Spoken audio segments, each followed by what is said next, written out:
প্রিয় গ্রামবাসী দেখো, আজকে গরিব হালকার মায়ের জন্মদিন, তবুও এই ভাঙা পুরানো ঠেলা গাড়ি চালাচ্ছে। এই গরিব হালকা, আমার সামনে থেকে সরে দাঁড়া, না হলে আমার গাড়ি নোংরা হয়ে যাবে।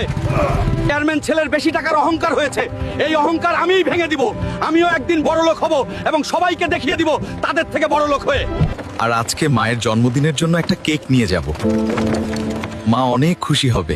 স্যার, আমার মায়ের জন্মদিনের জন্য একটা কেক দাও, কালকে টাকা দিয়ে দিব। এই দেখ দেখ, ফকির নিয়ে এসে গেছে, হাতে একটাও টাকা নাই, আবার কেক নিতে এসেছে।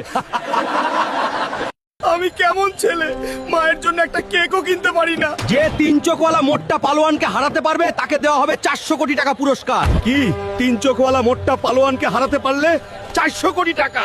এই পুরস্কারটা তো আমি জিতবো, আর মায়ের ইচ্ছাটাও পূরণ করব। এখানে কি কেউ আছে যে আমাদের 3 চোখওয়ালা মোটা পালোয়ানকে হারাবে? কার বুকের পাটা এত বড়? আমি হারাবো এই 3 চোখওয়ালা মোটকে। একটি বিশাল পাঞ্চ, কিন্তু প্রতিপক্ষ তাকে তুলে ধরছে, মাটিতে আছড়ে ফেললো। বন্ধুরা, তোমরা যদি তোমার মাকে ভালোবাসো তাহলে এখনই লাইক, কমেন্ট, সাবস্ক্রাইব করে দাও, যাতে আমার শক্তি ফিরে আসে। তোমার মায়ের কসম দিলাম। হালকা হালকা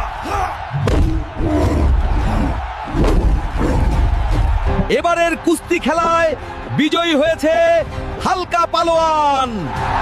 এই নাও ম্যানেজার, 100 কোটি টাকা। আজ থেকে এই মল আর এই কেক শপের মালিক আমি, আর আজ থেকে তোমার মতো কর্মচারী আমার দরকার নেই। বের হয়ে যাও চো এখনই। আরে এই নবাবের পুত, রাস্তা থেকে সরে দাঁড়া, আমার গাড়ি যাবে। তোমার বাপেরও সাধ্য নেই এমন গাড়ি কিনার।